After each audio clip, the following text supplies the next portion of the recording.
Sikandar Europe की कई शक्तियों को रौंदते हुए भारत की ओर बढ़ा। भारत की ओर बढ़ते हुए रास्ते में उसने कई राज्यों को रौंदा। उसी के दौरान वह सिंधु के पश्चिमोत्तर क्षेत्र में भी विजय प्राप्त करता हुआ आगे बढ़ा। वहीं उसे अम्बी के समर्पण का संदेश मिला और सीमांत राज्यों से उसने युद्ध भी किया। सिकंदर के आगे बढ़ने के पूर्व ही तक्षशिला जो नरेश था अम्बी, उसने समर्पण कर दिया। अब सिकंदर दुर्गम पहाड़ियों मार्गों का अनुसरण करते हुए अस्पेशियन जिसे अश्वक राज्य में घुसा। अश्वक जाति से उसने युद्ध किया। कई बर्बरता के वहाँ पर संदेश मिलते हैं। अश्वकों के साथ उसने विश्वासघात किया और आगे बढ़ते हुए वह सिंधु नदी को पार करता है। यूनानी सेना के अगले भाग के पेशावर पहुंचने की सूचना ने सिकंदर को व्यग्र कर दिया था। अब वह अन्य छोटी मोटी विजय पूर्ण करता हुआ सिंधु की ओर आगे बढ़ा। सिकंदर के सिंधु घाटी में प्रवेश करने पर पुष्कलावती, जिसे हम पेशावर के नाम से जानते हैं, वहाँ के अष्टकों ने यूनानियों को आत्मसमर्पण कर दिया। सिंध के पश्चिमोत्तर प्रदेशों की विजयों को देखते हुए सिकंदर ने यहाँ पर फिलिप्स की अध्यक्षता में एक यूनानी स्कंधावार स्थापित किया। इसके बाद उसने अपनी सेनाओं के साथ ओहिंद के निकट पूर्व निर्मित नौका सेतु द्वारा सिंधु पार किया। सिंधु के पूर्वोत्तर प्रदेशों में सिकंदर ने कई शक्तियों को आत्मसमर्पण करवाया। सिंधु की पूर्वी घाटी में तक्षशिला नरेश अम्बी ने यूनानियों का बड़ा स्वागत किया। उल्लेखनीय है कि तक्षशिला के आत्मसमर्पण के बाद निकटवर्ती राज्यों ने भी भयभीत होकर सिकंदर को आत्मसमर्पण कर दिया।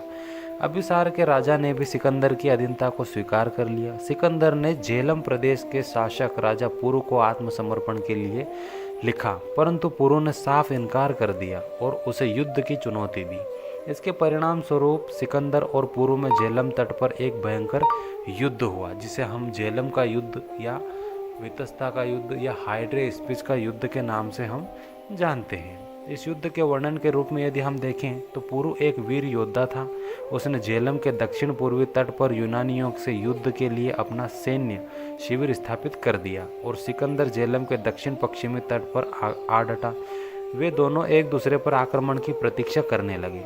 एरियन के अनुसार पुरु की सेना में 30,000 पैदल, 4,000 अश्वारोही और 300 रथ व 200 हाथी थे। वहीं सिकंदर की सेना उससे कुछ कम थी, पर अश्वारोहियों की जो संख्या थी वह सिकंदर के पास अधिक थी।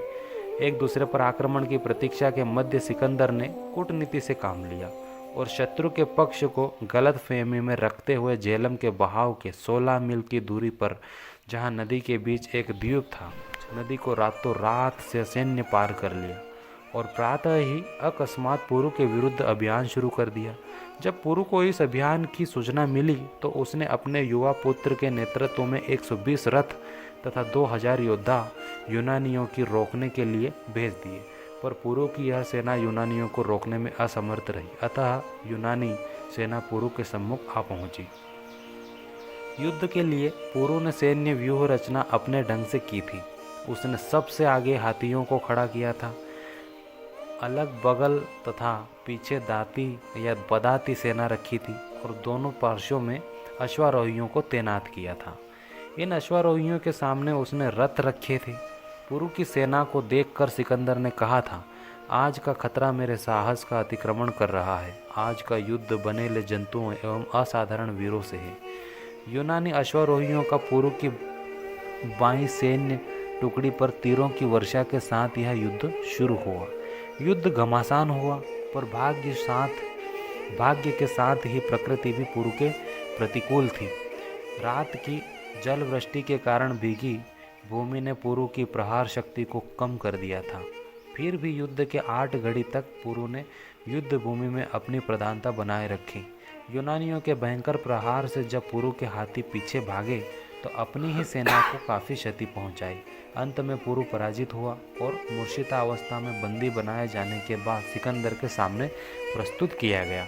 सिकंदर पुरु से बड़ा प्रभावित हुआ और न केवल उसे उसका राज्य लौटा दिया, अपितु पूर्व के कुछ अधिकृत या प्रदेशों को भी उसे देकर उसने अपना सहायक मित्र बना लिया। इस विजय के उपलक्ष्य में सिकंदर ने झेलम तट पर 2 नगर 2 नगरों की स्थापना करी, जिसमें से एक था बहु के अफला जो उसके घोड़े के नाम पर था तथा दूसरा था निकेया की। पुरु की पराजय के बाद सिकंदर के आक्रमण और उसके विजय काफ़ी हुए, क्योंकि सिकंदर और ताकतवर हो चुका था।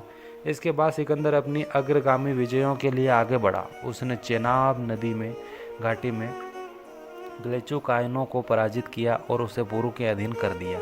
चेनाब व रावी के मध्य उसने छोटा पुरु व अन्य लघु शक्तियों को पराजित किया। अब सिकंदर ने रावी पार कर कठों पर आक्रमण किया। कठ अपनी साहस व रण कौशल के लिए प्रसिद्ध थे। कठों ने अपनी पूरी शक्ति से यूनानियों का प्रतिरोध किया। सिकंदर बड़े साहस व पुरु की सहायता के बल पर ही कठों को पराजित कर सका। कठों की पराजय के बाद वह व्यास की ओर बढ़ा, पर राजनीतिक परिस्थितियों व सेना के विद्रोह के कारण वह व्यास न पार कर सका। यही कारण रहा कि सिकंदर को भारत में आगे बढ़ने से रुकना पड़ा। झेलम के युद्ध से सिकंदर को बेशुमार शक्ति व ताकत मिली थी। पुरु का साथ मिला था। इसके आधार पर वह संपूर्ण भारत को जीत सकता था, किंतु सैन्य असहयोग के कारण वह यह कार्य नहीं कर पाया। सिकंदर यद्यपि व्यास नदी पार कर और आगे सैनिक अभियान करना चाहता था, परंतु वह परिस्थितियों से बाध्य होने के कारण ऐसा नहीं कर सका। साक्ष्यों को देखने से ऐसा मालूम होता है कि यूनानी भारतीयों की रणकुशलता तथा भावी खतरे का सामना करने से संभवत सैनिक व राजनीतिक दृष्टि से अपने को असफल महसूस कर रहे थे। इसके साथ ही यूनानी सेनाओं में व्यग्रता, रोगग्रस्तता, शिथिलता व ग्रहोन्मुख की प्रवृत्ति बढ़ती जा रही थी। अतः सिकंदर को वापस लौटने के लिए बाध्य होना पड़ा। वापस लौटने के पूर्व सिकंदर ने विजय सीमा पर यूनानी देवताओं के नाम पर 12 वेदिका स्तंभों का निर्माण करवाया और विजित प्रदेशों में शासन व्यवस्था स्थापित की। अपने विजित प्रदेशों या भारतीय प्रदेशों को प्रशासन की दृष्टि से उसने 6 भागों में विभक्त किया। इसमें से 3 भाग सिंधु के पश्चिम में थे, जिसमें उसने पैठन को सिंधु क्षेत्र का शासक, निकेनार को काबुल से हिंदुकुश क्षेत्र का शासक तथा आस्केटस को परियोपोडिसाई क्षेत्र का शासक नियुक्त किया, जो सभी यूनानी थे। इसी प्रकार 3 भाग सिंधु के पूर्व में थे, जिनमें उसने सिंधु से झेलम क्षेत्र में अम्बी, झेलम से व्यास तक के क्षेत्र में पुरु और शेष उत्तरी भाग में अभिसार को शासक नियुक्त किया था। सिकंदर ने अपनी वापसी में सर्वप्रथम जलीय मार्ग द्वारा दक्षिण पश्चिम की ओर प्रस्थान किया। अतः उसने अपनी सैन्य नावें रावी नदी के प्रवाह में उतरवा दी और इनकी रक्षा में नदी के दाएं बाएं तटों पर क्रमशः हेपेस्थियान और पार्दिकस की अध्यक्षता में कुशल सैनिकों को पैदल चलने का आदेश दे वापसी की यात्रा शुरू की। सिकंदर जब रावी और चेनाब के दक्षिणी घाटी में पहुंचा, तब वहां बसने वाले शिवी और अग्रश्रेणी जातियों ने यूनानियों की लौटती सेना का विकट मुकाबला किया। शिवी लोगों ने यूनानी सेना को बड़ी क्षति पहुंचाई, पर अंत में वे पलायन कर गए। अग्रश्रेणी बराबर लड़ते रहे, पर पराजय निकट देख अपने घरों में आग लगाकर स्त्रियों व बच्चों सहित आग की धधकती लपटों में जलकर मर गए। यूनानी सेना के ओर आगे बढ़ने पर उस क्षेत्र के मालव तथा शूद्रक जातियों ने मिलकर यूनानियों का प्रतिरोध किया या इनके प्रतिरोध की बजाय योजना बनाई, पर सिकंदर ने इन दोनों जातियों के संगठित होने के पूर्व ही मालवों पर आक्रमण कर दिया। अतः शूद्रक अकेले पड़ गए। सिकंदर जब मालव दुर्ग पर आक्रमण कर रहा था, तब उसे घातक बाण लगा। बदले में यूनानियों ने बड़ा नरसंहार किया। मालव बड़ी वीरता से लड़े, पर पराजित हो गए। शूद्रक अकेले असफल हो चुके थे। मालव शूद्रक गणराज्य को सिकंदर ने फिलिप के नेतृत्व में डाल दिया। इस प्रत्यागमन में और आगे बढ़ने पर यूनानियों को अम्बस्टो का सामना करना पड़ा। अम्बस्टो से निपटने के लिए सिकंदर ने पार्दिकस के नेतृत्व में एक सेना भेज दी और स्वयं सिंधु व चेनाब के संगम पर उसकी प्रतीक्षा करने लगा। अम्बस्ट अंततः पराजित हुए। अब सिकंदर सिंधु घाटी के निचले भाग में बसे।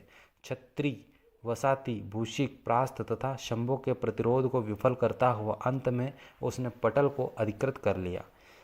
सिकंदर भारत से लौट गया। सिकंदर ने पटल प्रस्थान प्रस्थ में अपनी सेनाओं को 2 भागों में विभाजित कर जल व स्थल मार्गों से अंतिम प्रयाण शुरू किया। उसकी सेना का एक भाग निर्याकस के नेतृत्व, जो उसका जल सेनापति था, उसके नेतृत्व में समुद्री मार्ग से चला, तो दूसरा भाग स्थल मार्ग से सिकंदर व क्रेतेरस के नेतृत्व में फारस के रास्ते चला। जब सिकंदर ईसा पूर्व 323 में बेबीलोन पहुंचा तो जून माह में ज्वर से अधिक पीड़ित होने पर उसकी मृत्यु हो गई। मृत्यु के समय सिकंदर मात्र 33 वर्ष का था। उसने अपनी इस कम उम्र में भी अपार सफलताएं प्राप्त की थी। यही सिकंदर का इतिहास है। धन्यवाद।